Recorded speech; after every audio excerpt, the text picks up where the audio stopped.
Okay.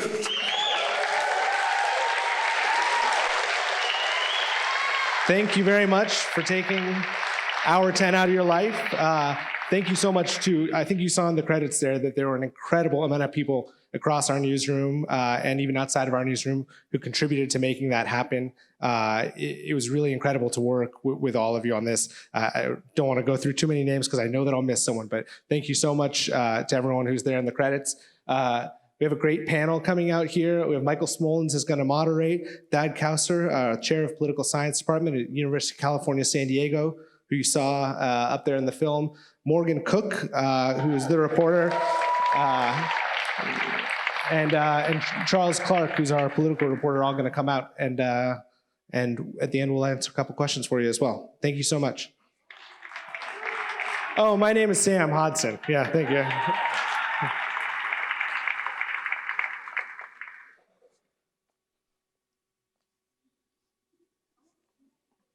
They're there, I swear.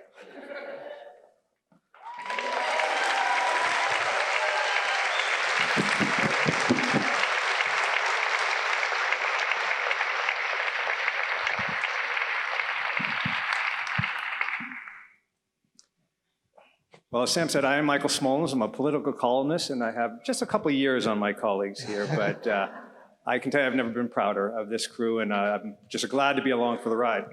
And thank you all for coming. We're going to talk a little bit about the district, the documentary, the investigation, and of course the campaign. And well, I've got some general outline questions. We hope for a real free-for-all among us because we're all colleagues and talk about this stuff all the time. And as Sam said, we'll have some questions afterwards. But let me start out getting back to Sam. Let's talk just briefly how this documentary came about.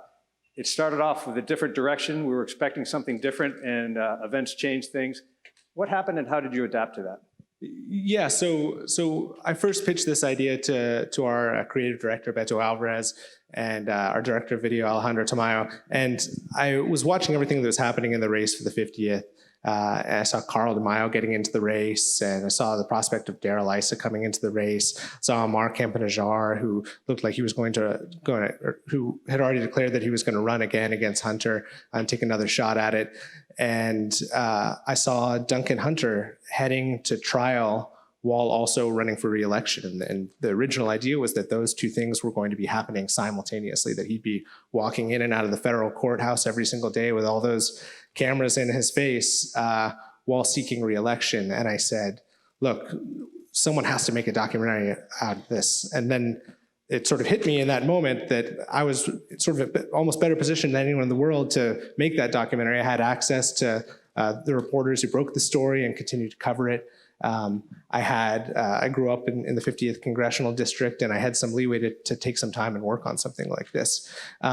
So, of course, we thought, like I said, he was going to be headed to trial. And so when that all changed, it very much upended all of our plans and all of our lives. And that's sort of the challenging thing of making a documentary series that, while it's still unfolding, usually when you'd release a documentary like this, you would already know what had happened in the race. We have no idea what's going to happen between now and March 3rd. And so the trajectory of the story is sort of carrying itself right now.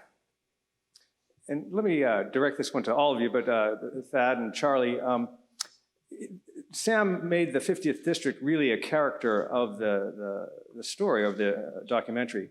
And I think Thad and others talked about the stereotypes of the district, particularly East County. Nationally, that's sort of taken hold. How, in your view, do the voters out there view the district, and what kind of lessons are there in that for the coming primary and general election campaign, both for the candidates, observers, and the media? All right, so this is a somewhat perilous question because just about everybody in this audience, because you're from the 50th, knows the answer to this better than I do because I'm not from the 50th. But there are a couple arguments that I think this documentary makes and that we've heard. And I think Sam's spot on with one of them. And another one I want to throw out and take a little bit of issue with and talk about how this might affect the race. So the first one is that the 50th it's big, it's diverse, but it's cohesive in an identity of we're not like the rest of San Diego. That East County is not like the rest of the county. That this part of San Diego is not like the rest, not moving the same direction as the rest of California. And you see that when everyone talks about how the district feels shortchanged, feels disrespected. And I think that's part of why the district in some ways closed ranks around one of its own, Duncan Hunter, during this election, and was willing to say, look, you'll get your day in court and we'll send you back to Washington, D.C. And I think the lesson of that is that the candidates who are not from the district are going to face a political obstacle that someone like Amar Kampanajjar, who talks about them as coastal elites, who's smoking a cigar, who's drinking his scotch, right? He's showing his fit for the district, right? So I think that's one reason why it could be hard to come from the outside. But the other argument of the 50th is that the 50th exists in some real way in the minds of the voters who live there. And I don't think it does. I think it exists in the minds of the chattering class and political prognosticators. It's a political construction. It's an overlay on the map, but nobody says they're from the district, right? They're from Escondido. They're from La Mesa. They're from East County. They're from somewhere. And so a candidate who might not be inside the district boundaries, but who fits it, right? So Darrell Isis from Vista. Vista's more like the 50th than some parts of the 50th. Yeah, I think actually most often what happens to me is someone tells me they live in the 50th congressional district, and then they say, yeah, I do. I live in La Mesa, or I live on the western edge of El Cajon, and I often don't have the heart to tell them, well, you don't actually live in the 50th congressional district. Right. And the folks who do live there don't necessarily say that. You're right. They say, I live in Lakeside. I live in Alpine. I'm from Hamul. Yeah. Yeah. So it creates an opportunity. So if your Jeep has mud on its mud flaps, then maybe you are fitting with the district, right? And maybe it won't be the obstacle that I think a lot of us assumed it was, the carpetbag. Well, and also just, I think that, you mentioned some of the cities, so much of the urban areas and the urbanization sort of goes under the radar in the political discussion and even in the candidates. Brian Jones represents a lot of that district, overlaps his Senate district. He's out there shooting guns and talking about mud on the boots, but also he's wearing a nice suit up in the legislature and represents, El Cajon's one of the bigger cities in the county. Charlie, have you seen that kind of nuance at all among the candidates in trying to delve a little deeper into the character of the communities, the way Amar Kampanajjar does this? If Thad said, somebody that lives there. Right. Well, I think. Sorry about that. Not used to a mic. I think unquestionably, obviously, Brian Jones has. I mean, that's been kind of his MO since day one when he entered the race. A lot of people told me that's Mr. East County, right? People know him, although in a poll, right, his name's a bit generic, so it might be a bit more difficult to spot him. But, you see him, you probably identify with him. A lot of people have voted for him. He certainly is playing on that. I do think, to Thad's point, we really have seen both Carl and Darrell, they entirely avoid the conversation about where they live, aside from the one moment where Darrell mentioned it kind of forcibly. And it certainly seems like he learned his lesson from how that went, because you don't really hear him bringing that up much anymore. Morgan, let's turn to you for a moment. Congratulations again for the great work you did. But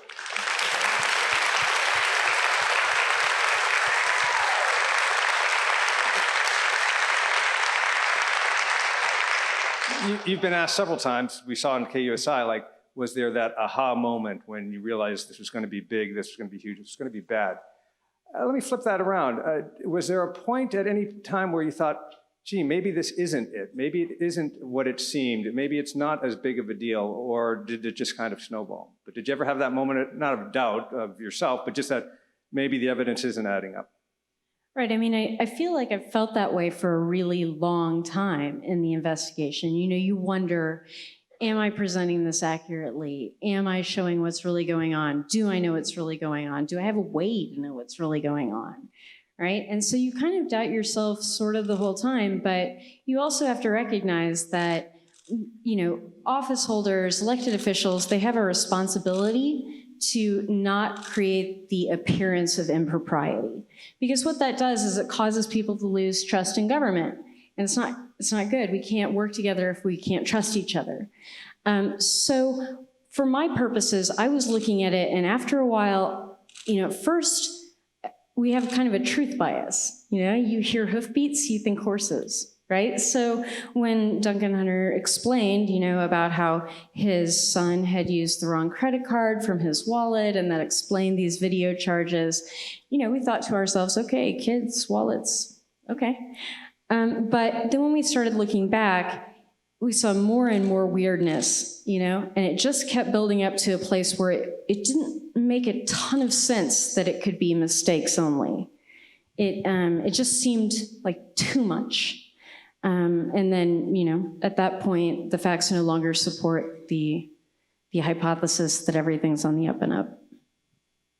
We'll jump around here a little bit to the various subjects that were covered throughout this documentary.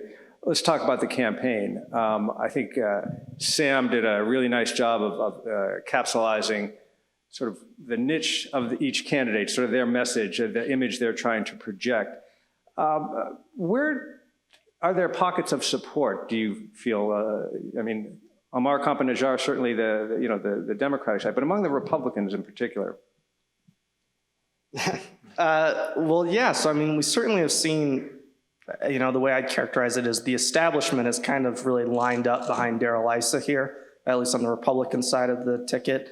All of the other, 7 remaining Republican representatives from California all have backed him now. You also saw Mayor Kevin Faulconer come out and back him this week as well. Meanwhile, it seems like Carl is really, building himself around kind of that grassroots movement, and I'm one of you.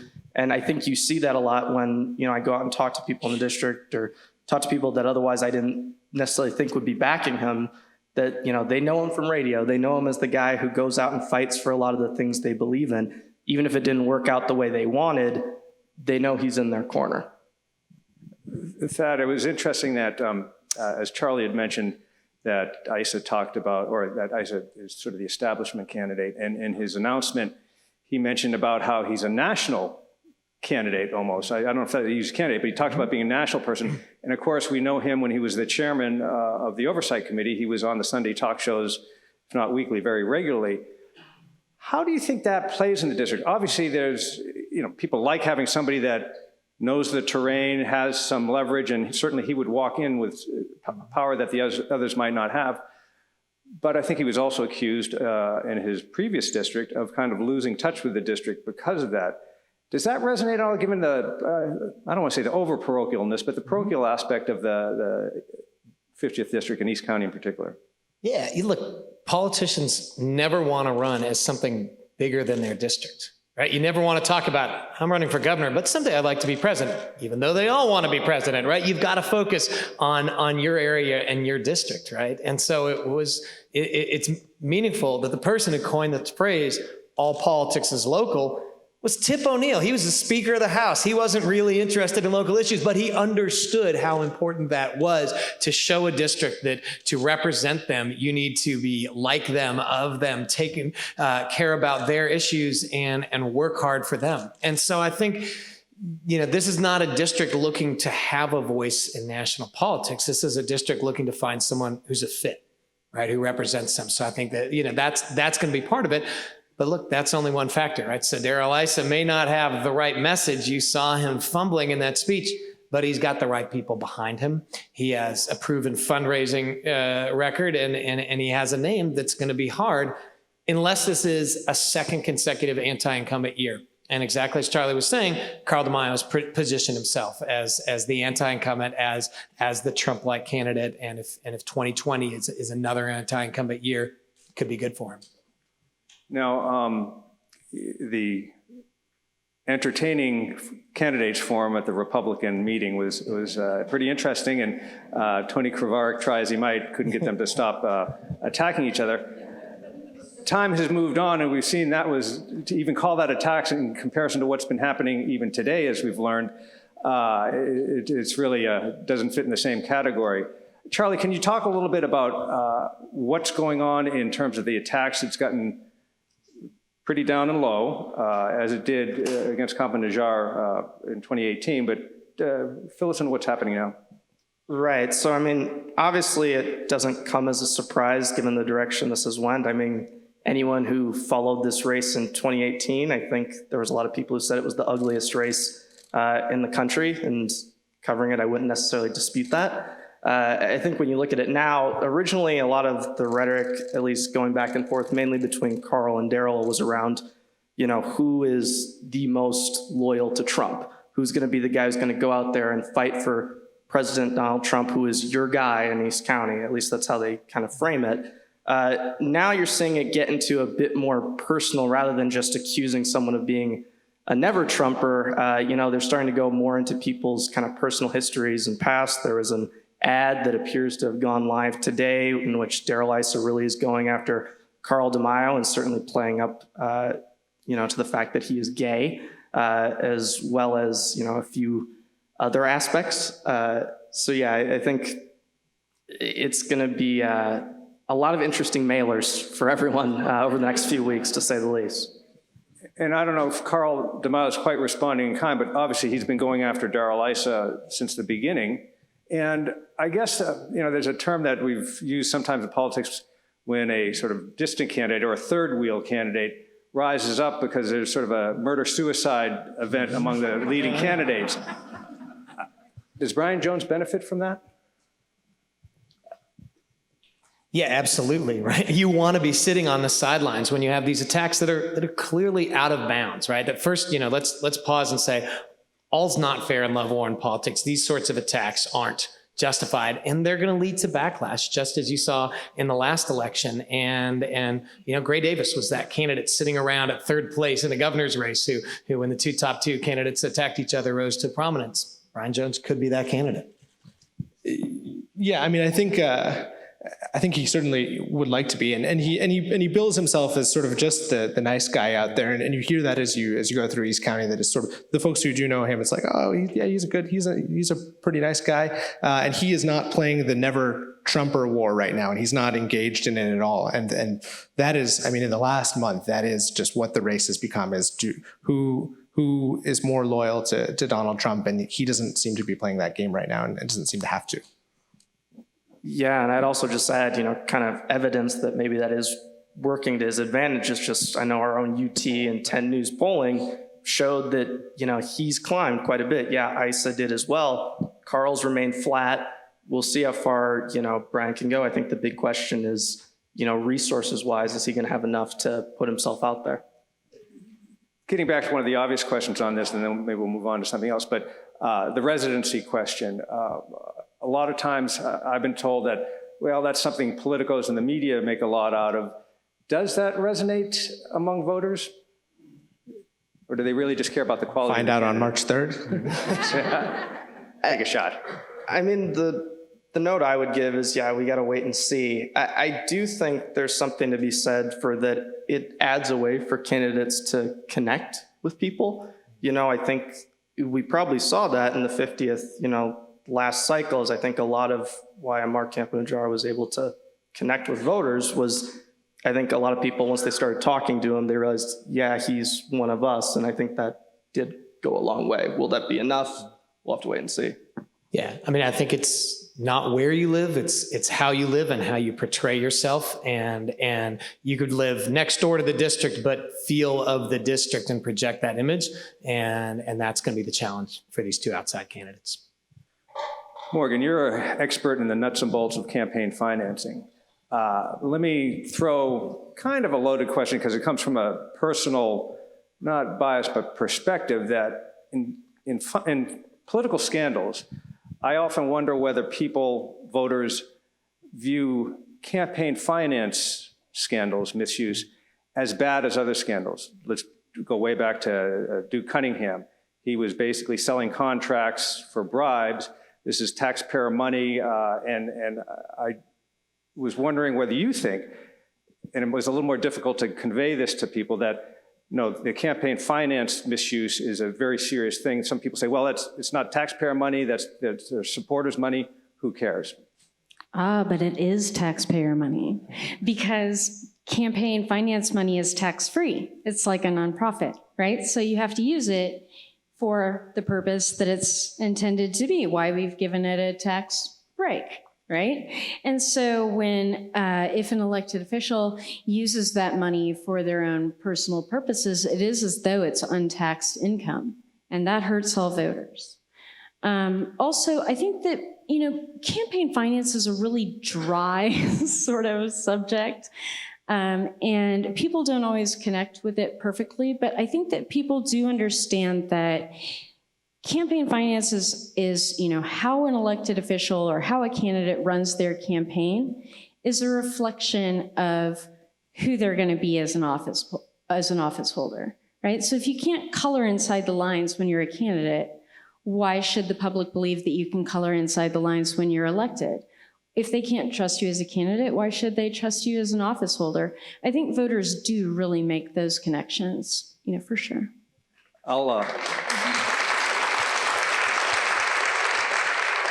I feel so distant here. I want to be part of the panel, so I'm going to jump in as part of the panel and add my 2 cents worth. The other thing is also that campaign contributions, if used for personal spending, are gifts. And there are strict laws on gifts to office holders. So this is an end around, and that's another significant aspect of why when people say, well, you mentioned they're tax-free, but still it's out of somebody's pocket and so forth. But yeah, is that another way of buying influence, guys, that campaign finance or finance a campaign when you're spending it on things for your family and vacations and so forth? Right, I mean, that's the reason really, in my opinion, my understanding is that personal use of campaign money is illegal. It's because if you're using campaign money to cover your expenses for the things that you need, like your children's dental work and stuff, right? If you don't have your own money to do that and you're using your campaign money to do that, that means that the people who give you money can say, look, we've given you money. Also, you may use that for your children's braces. We hope you'll remember us in the future and take our calls. And it just adds, it just creates kind of a bias, right? When people talk about undue influence, they just mean that somebody gets their calls taken and other people don't, right? So the lawmakers only hear from the people who have supported them, who've met them at campaign events, and the risk is that they don't hear everyone. They don't listen to everyone. And if you can't listen to everyone, then you can't make the best decision for taxpayers, for people, for the public, for the republic overall. Yeah, and that's one of the interesting things actually about following all of these candidates around and getting to see them at fundraisers. You actually see that in action. You see folks coming up to them and saying, hi, it's great to meet you. Also, I work at the shipbuilding company, and did you know, I'm a realtor. Did you know about the rent stabilization laws, and what are we going to do about that? And they're very sort of actively lobbying these people who may or may not even wind up in Congress as they're going to these fundraisers. Right, now, and I'm not trying to say that those people aren't experts, like that those people really aren't good sources of information who have really valuable opinions. It's just that if you don't take calls from everybody, you can't hear all the other valid opinions from all the other experts, and you can't make the decision that is right for the public if you can't hear, the whole universe of information, I guess. Yeah. Let's talk about Amar Kampanij-Najjar for a little bit. He almost had the upset of all upsets in 2018. Now it seems his path had been clear to a spot in the top 2 in the November general election. So much so that when Darrell Issa announced, he specifically said, well, it's going to be one of us and Amar Kampanij-Najjar. He'll get 35% or whatever he said. I can't quite recall. But now a Democrat, not well known at all, has jumped into the race just before the filing period. Marissa Calderon, who's an executive with a national real estate company, who also does not, or not company, excuse me, association, who also does not live in the district, in the college area, I believe. But well, I guess the question is, does that change the trajectory for Kampanij-Najjar? No, I think he's cleared the field for himself, right? He's earned his way towards not having any prominent candidate run on the Democratic side. That's clearly the right thing for party strategy, but it usually doesn't work out that way. And I think his name has been out there. He's been running for 3 years for this 2-year seat. His name comes with pros and cons, but Democrats in this district, I think, remember that name. And I think his route to November is clear. Yeah, no, exactly. I think, I don't know if maybe getting in late in the race didn't help her either. But yeah, fundamentally, Amar's worked the district for so long, it's really difficult to see why Democrats would peel off of him. And I also think, he frankly bought a lot of goodwill with the race he put on last time, right? As you mentioned, no one thought he stood a chance. Even after Duncan was indicted, I know the DCCC, it seemed like, was hesitant to get involved, yet he ended up, stone's throw away of taking him out. So, yeah. Well, the conventional wisdom, which is always dangerous and is sometimes wrong when I espouse it, but is that his best chance was if somehow Hunter hung on, got through the primary and a rematch in November. Can he win against any of the other three? I don't know the answer to that, but I will tell you the argument that he makes, and we talk about it a little bit in the documentary, but the argument that Amar does make is that, everywhere he didn't go, when he looked, he lost everywhere that he didn't go. And so he just needs to go more places and put himself in front of more faces and more voters. And from everything that I've seen from him, he's very genuinely believes that is the path to him winning. So that seems like what their plan is. Yeah, and kind of piggybacking off of Sam, we don't know for sure, and obviously I don't think people want me to guess, but I would note, when he gets in the room with people, and I think you had a great example of it in the video, even people who are traditionally Republican, they seem to warm up to him. That doesn't mean all Republicans will, but it certainly suggests there is a pathway there. Notably, and without naming any names, I remember going through some old Facebook posts of some people who actually formerly were in the race, one in particular who actually spoke pretty favorably about Amar way back, around 2018, about the fact that, yeah, he's a Democrat, but he sounds like a Democrat who people here could get behind, for whatever that's worth.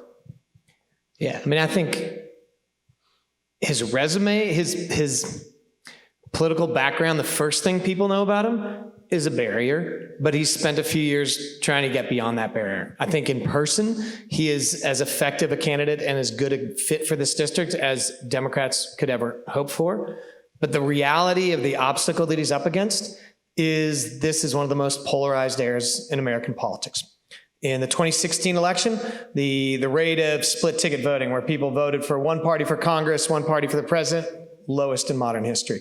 We had every single state where a Republican won where a Republican won the Senate. Also, Donald Trump won for the presidency. We are not distinguishing between different candidates, different people, different issues. We're voting a straight party ticket, and we're voting our party identity because the parties are so far apart. And I think that the Duncan Hunter's scandal created that wedge for a lot of voters in this district. But I think one of the three leading Republicans is not going to create that wedge and presents a really steep hill from our camp in a jar. We always talk about it, and it is the partisan party dynamics, but everywhere there's an increasing number of no party preference voters. That hasn't really, yeah, but you might not like this part of the question, or just comment. That really hasn't changed the dynamic. The division is as bad as it's been in a long time. There's this notion of independence. It's just that they don't particularly like the party affiliation and have issues with that, but most of NPPs lean in a certain political philosophy direction. Yeah, I know we've spoken about that at length before. Yeah. Yeah, absolutely. And this is a district, okay, it's less than 40% Republican by registration, but about 55%, I believe, Donald Trump. So it was, this is a strongly red district. Right, and of note, there were years where Duncan got like 60% of the vote or something astronomical like that. Yeah, maybe not as many people turned out who would vote for the Democrat, but that does suggest, I think, a certain, just because someone's independent doesn't mean they have they're absent of political leanings. It's the census is coming up, and following the census is the once a decade redistricting. Do you have a sense as to how that might affect this district, and particularly will it affect, in your guys' minds, and Morgan's, the political dynamics there, the political breakdown? I've spent the last 5 months just staring at a computer screen editing that, so I haven't paid any attention to what is happening with the census. You guys might be able to help me out here. Yeah, so I've gotten to write about the census here a little bit, which everyone make sure to respond. It's really, really important. Not even a partisan thing, just make sure you're getting the federal funds you're supposed to. Turning away from that, I know originally most people didn't think California would get undercounted so severely that they lose a congressional seat. That's now entered into play. I've seen some recent reporting about that. With that in mind, though, it's highly unlikely that San Diego would be one of those areas that would lose a seat. The redistricting commission, they're independent, we'll see what they'll do. I do think it's worth of note, the last time they did it, most of what was the 52nd in Hunter's district remained largely the same, right? He just ripped off a small chunk that, was a bit more red. And I have heard some of the candidates make that argument when the candidates who don't live in the district say, well, who knows, I might get redistricted into the seat anyway. Yeah.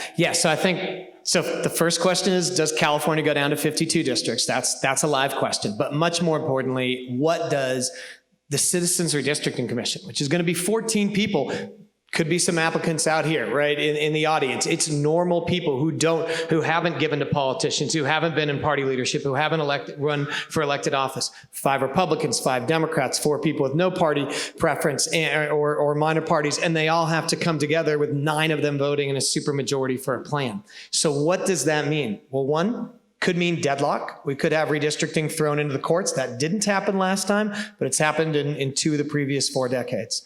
The second thing is we could have a district that gets squished and squeezed in a different way if that commission decides what they want to do is create more competitive districts. Instead of these red districts getting redder, blue districts getting bluer, and double down on the east-west coastal divide that beautiful graphic in Sam's documentary showed, the commission could draw some districts that unite coastal and East County San Diego.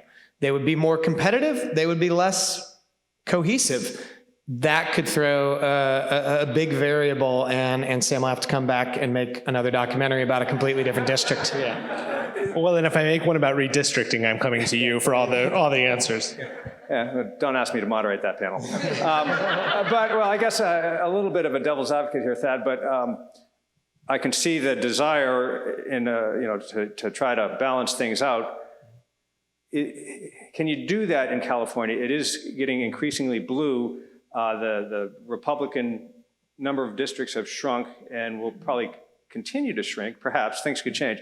But I guess I'm getting to my question in a roundabout way, which is natural for me.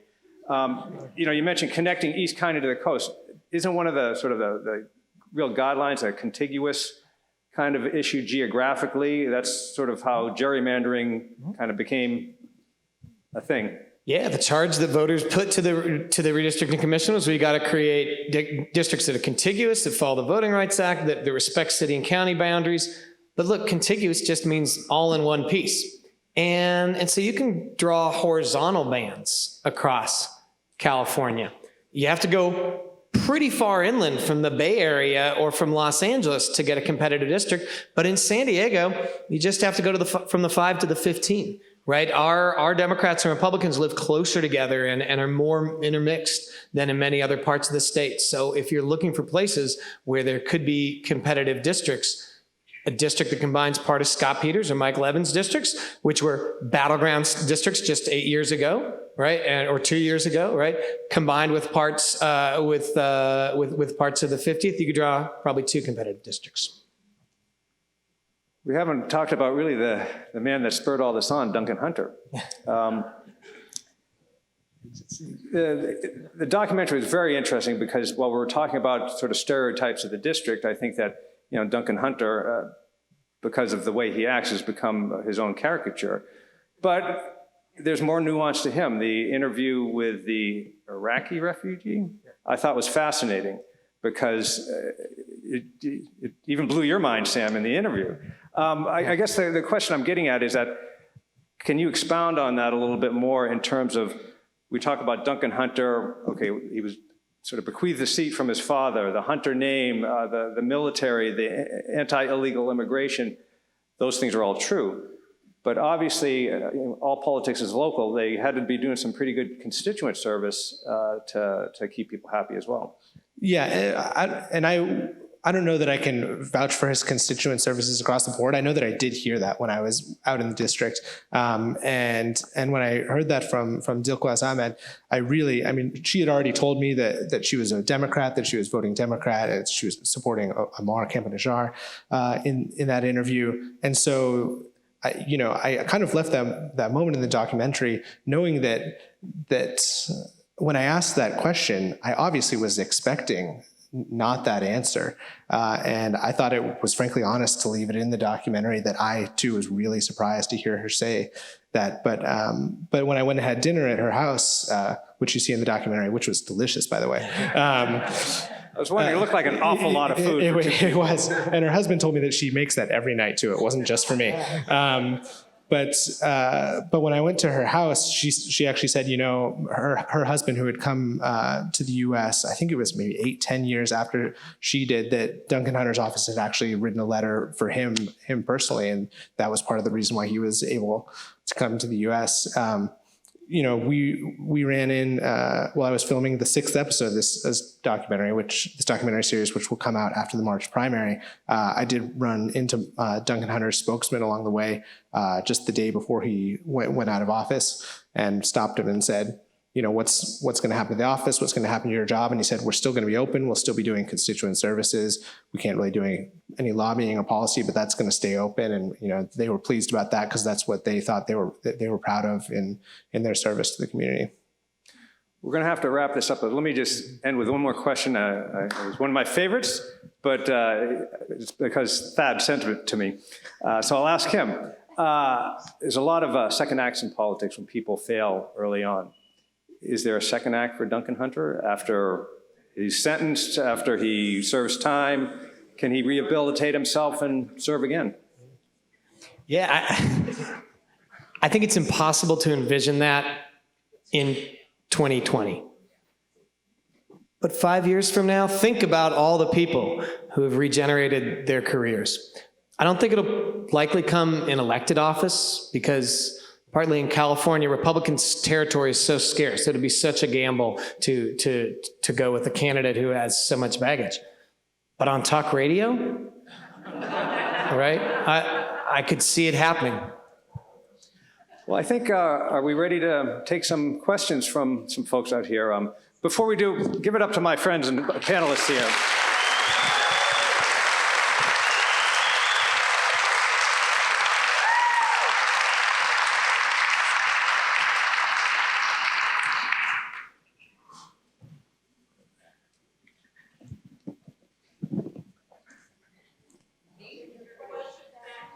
Oh, okay. Well, someone shout one up. And I just have a simple question. Hope you know the answer.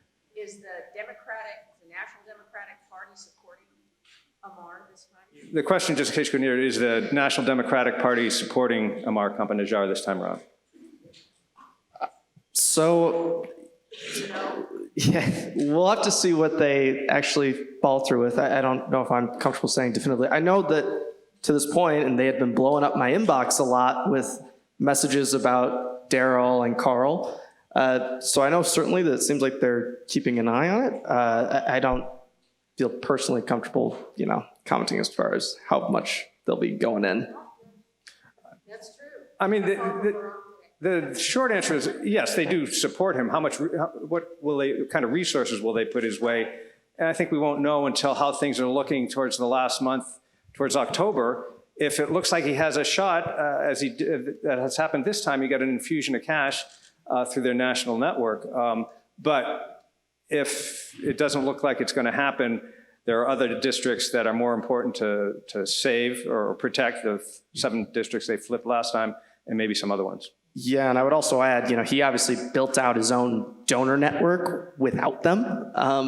So it wouldn't be out of the question, obviously, that he'd still mount a significant challenge.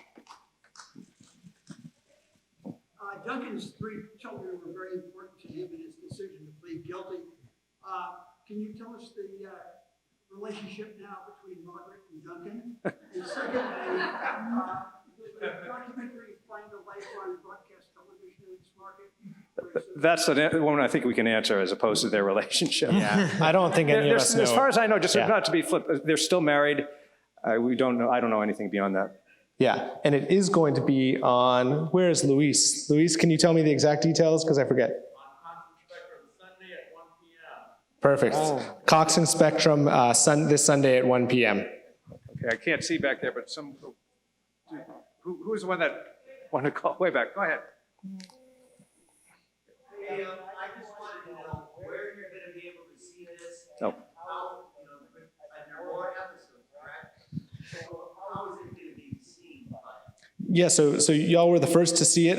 Tomorrow morning, it'll go up online. If you go to San Diego Union-Tribune.com tomorrow morning, it'll be up there. It'll be up on YouTube as well. And there is at least one more episode that will be in production that will document everything that happens from the time that Congressman Hunter took his plea through to the primary night, and we've already started shooting that. I was with the Mark Camp-Ajar at his Escondido office opening the other day. I was at a Ramona forum documenting the Republicans all still sort of duking it out. So there is definitely more to come. Okay, well, we'll take just one more there, and then we. All the resources that come from the casino, how does that affect our district politically? I'm sorry, I didn't quite grasp it. Oh, I really. I can't talk to the politics. They've been tremendously involved in the community and contributing a lot of money. I just don't really know. I mean, they've had some feuds with certain office holders like Diane Jacob over certain roads and things like that. But well, anyway, listen, I think our time's up. I appreciate you hanging around and asking some good questions. And, we're all available by email, and our emails are easy to find. It's, our name, first name, last name, .com, sduniontribune.com, or at sduniontribune.com. Anyway, you can find it. Thank you.